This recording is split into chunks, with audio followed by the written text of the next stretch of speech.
Hey guys, do you want to know about capitalization profit method of calculating goodwill? If yes, then stay connected with HIMS Education.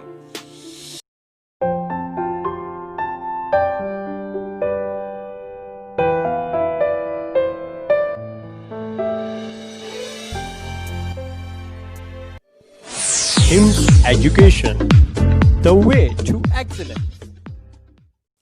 Hey friends, welcome to HIMS Education, the way to excellence. आज के इस video के अंदर हम लोग discuss करेंगे कि what is the meaning of capitalized profit. Goodwill को इवैल्यूएट करने की आखिरी जो मेथड है that is capitalization of profit method, उसकी मदद से गुडविल का इवैल्यूएशन किस तरह से किया जाता है। But before moving on with this video, make sure कि आप लोगों ने इसी मेथड का, इसी चैप्टर का प्रीवियस वीडियो आप लोगों ने देख लिया है। And if you are still watching this video, इसका मतलब ये हुआ कि आप लोगों ने उसको देख लिया है। So now let's understand the method of calculating goodwill based on capitalization of profit method along with HIMS education because it is the way to excellence. So calculation of goodwill based on capitalization of profit method, इसको apply करने के लिए आपको goodwill को find करने के लिए 4 step में से पास होना होगा। That is calculation of capital employed, calculation of average profit, calculation of capitalised value of profit and finally calculation of goodwill. Right, इसी 4 स्टेप्स को एक्चुअल में किस तरह से कैलकुलेट कर सकते हैं उसको समझने के लिए एक हाइपोथेटिकल एग्जांपल में से पास होते हैं। So let's understand the calculative aspect of this method with HIMS education because it is the way to excellence. तो यहाँ पर एक क्वेश्चन दिया है, so let's see the question slowly and steadily. The question is from the following information of Manoj and Harish partnership firm, determine the value of goodwill by capitalized average profit method. यहाँ पर हमको दिया है कि कैपिटलाइज्ड एवरेज प्रॉफिट मेथड की मदद से हम लोग गुडविल की वैल्यू फाइंड करनी है। यहाँ पर कुछ साल की इंफॉर्मेशन दी है, दैट इज ईयर 2012-13 का प्रॉफिट दिया है 90,000, 13-14 का है 1 लाख, 14-15 का है 1,10,000, 15-16 का 1,30,000 एंड 16-17 का प्रॉफिट दिया है 1,50,000। राइट, तो इस क्वेश्चन को आप देखोगे तो समझ में आएगा कि हर साल प्रॉफिट इंक्रीज हो रहा है। इट मीन्स यहाँ पर प्रॉफिट का इंक्रीजिंग ट्रेंड दिया है। राइट, सो जब हम लोग एक्चुअल में एवरेज प्रॉफिट कैलकुलेट करेंगे तो यहाँ पर हम लोगों को वेटेड एवरेज प्रॉफिट को कैलकुलेट करना होगा और उस मेथड को अप्लाई करना होगा। Is that clear? क्योंकि यहाँ पर प्रॉफिट इंक्रीजिंग ट्रेंड दिखा रहा है। चलिए, यहाँ पर एडिशनल इंफॉर्मेशन दी है। यहाँ पर दिया है assets of the business is ₹13,40,000, liabilities of the business is ₹3,40,000 and normal expected rate of return is 10%. आप जो बिजनेस कर रहे हो उसी तरह के बिजनेस के अंदर इन्वेस्टमेंट करके नॉर्मली आपको 10% का रिटर्न मिल सकता है। Right, this much information are given और ये जो 4 स्टेप्स हैं उसकी मदद से हम लोग गुडविल को कैलकुलेट करते हैं। So step number 1, calculation of capital employed. Capital employed is equal to total assets minus total liabilities. The value of total assets in the given question is 13,40,000 minus the value of liabilities given in the question is 3,40,000. So 13,40,000 minus 3,40,000. So total capital employed in the business is rupees 10 lakh. आपने भैया इस business के अंदर 10 लाख रुपयों का investment किया है। The net asset of the business is rupees 10 lakhs. Is it fine? चलिए, now step number 2, calculation of average profit. अब जैसे कि मैंने आपको बताया कि यहाँ पर इंक्रीजिंग ट्रेंड दिया है तो हम लोगों को वेटेड एवरेज प्रॉफिट मेथड को अप्लाई करना होगा और हम लोगों ने हमारे वेटेड एवरेज प्रॉफिट मेथड वाले वीडियो के अंदर सीखा था कि वेटेड एवरेज प्रॉफिट फाइंड करने के लिए आपको एक टेबल बनाना होगा। So here the table is, so सबसे पहली कॉलम आपको बनानी होगी ईयर की, दैट इज 2012-13, 13-14, 14-15 अप टू 16-17। दूसरी कॉलम आपको बनानी होगी प्रॉफिट की। सो प्रॉफिट की वैल्यू यहाँ पर हम लोग लिखेंगे, that is 90,000, 1 lakh, 1,10,000, 1,30,000 and 1,50,000। Third column हम लोग जो बनाएंगे वो होगी वेट्स की और वेट्स हम लोग देंगे असेंडिंग ऑर्डर के अंदर। जैसे कि सबसे पुराना साल है 2012-13, उसको सबसे कम वेट देंगे और सबसे रिसेंट ईयर है दैट इज 2016-17, उसको ज्यादा वेट देंगे। सो 2012-13 को वेट देंगे 1, 13-14 को देंगे 2, 14-15 को देंगे 3, 15-16 को वेट देंगे 4 और उसी तरह से 16-17 को वेट हम लोग देंगे 5। तो 1, 2, 3, 4 and 5 the weights will be given to all the years from 2012-13 up to 2016-17, right? So ये बन गई हमारी third column, that is weight. Now the fourth column that is weighted profit.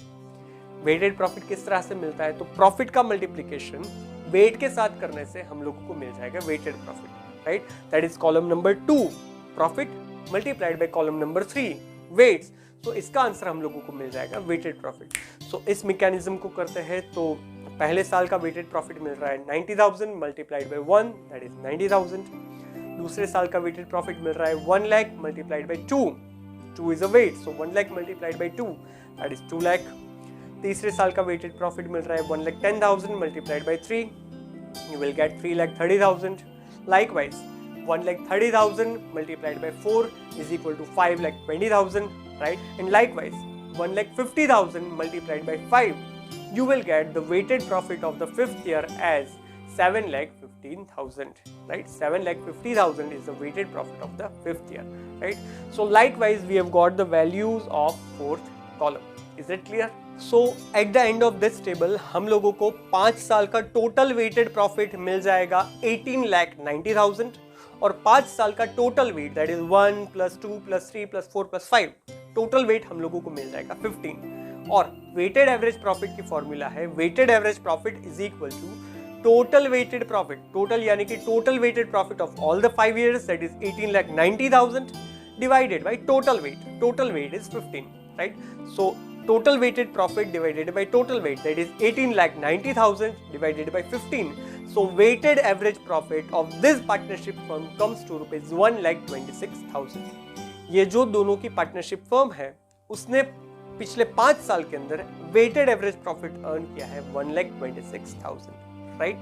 अभी इस वेटेड एवरेज प्रॉफिट को बारी आ रही है कैपिटलाइज करने की, right? That is step number 3 capitalization of weighted average profit, calculation of capitalized profit, right? जैसे कि इसकी फॉर्मूला है capitalized profit is equal to weighted average profit जो हम लोगों ने स्टेप नंबर 2 में काउंट किया divided by expected rate of return, right? Weighted average profit आ रहा है 1,26,000 divided by expected rate of return है 10%।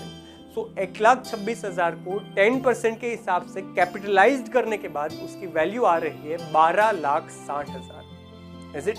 इसका मतलब ये हुआ कि 12,60,000 का इन्वेस्टमेंट करने के बाद आपको नॉर्मली 1,26,000 का एवरेज प्रॉफिट मिलना चाहिए। क्यों ऐसा हुआ? क्योंकि बाकी के ऑर्गेनाइजेशंस को आप जो बिजनेस कर रहे हैं उसी तरह का बिजनेस करने वाले सिमिलर ऑर्गेनाइजेशंस को अगर 1,26,000 रुपए का प्रॉफिट अर्न करना है तो उन लोगों को 10% के हिसाब से नॉर्मली 12,60,000 रुपए की कैपिटल एम्प्लॉय करनी होगी, right? So capitalised value of profit is 12,60,000, यानी कि आपके बिजनेस के अंदर अगर 1,26,000 का प्रॉफिट एवरेज हुआ है पिछले 5 सालों के अंदर, राइट? तो ये प्रॉफिट अर्न करने के लिए आपने बिजनेस के अंदर कम से कम 12,60,000 रुपये का कैपिटल इन्वेस्टमेंट किया होना चाहिए। इसका मतलब ये होता है that capitalized value of profit is the expected value of capital that should be invested in the business to earn the actual average profit. हमने जो प्रॉफिट अर्न किया है वो अर्न करने के लिए हमने कितनी कैपिटल कम से कम इन्वेस्टमेंट करनी चाहिए, उसका जो वैल्यू आता है उसको हम लोग कहते हैं capitalized value of profit, right? So इस क्वेश्चन के अंदर हमको आंसर मिल रहा है कैपिटलाइज्ड वैल्यू ऑफ प्रॉफिट का 12,60,000, राइट? अब इसको हम लोग कंपेयर करेंगे हमारी एक्चुअल कैपिटल इन्वेस्टमेंट के साथ, हमारी एक्चुअल कैपिटल एम्प्लॉयड के साथ, right? That is step number 4 calculation of goodwill. Goodwill is equal to capitalized value of profit minus actual capital employed, right? That is step number 3 जो हम लोगों ने यहाँ पर काउंट किया माइनस स्टेप नंबर 1 जो हमने यहाँ पर काउंट किया था। स्टेप नंबर 3 की वैल्यू आ रही है 12,60,000 माइनस स्टेप नंबर 1 हम लोगों ने कैलकुलेट किया था हमारी एक्चुअल कैपिटल एम्प्लॉयड है 10 लाख रुपए, right? So 12,60,000 minus 10 lakh rupees, so answer आ रहा है हमारे लिए 2,60,000 rupees. So 2,60,000 is the value of goodwill, right? अगर इसी क्वेश्चन को इंटरप्रेट करने की कोशिश करें तो हमें ये समझ में आता है कि 12,60,000 का इन्वेस्टमेंट करने के बाद हमको 1,26,000 का प्रॉफिट मिल सकता था, लेकिन हमने 12,60,000 के बदले सिर्फ और सिर्फ 10 लाख रुपयों का इन्वेस्टमेंट करके 1,26,000 का प्रॉफिट अर्न किया है, राइट? तो जितनी अमाउंट हम लोगों को कम इन्वेस्ट करनी पड़ी है हमारे बिजनेस के अंदर, that value is the value of goodwill.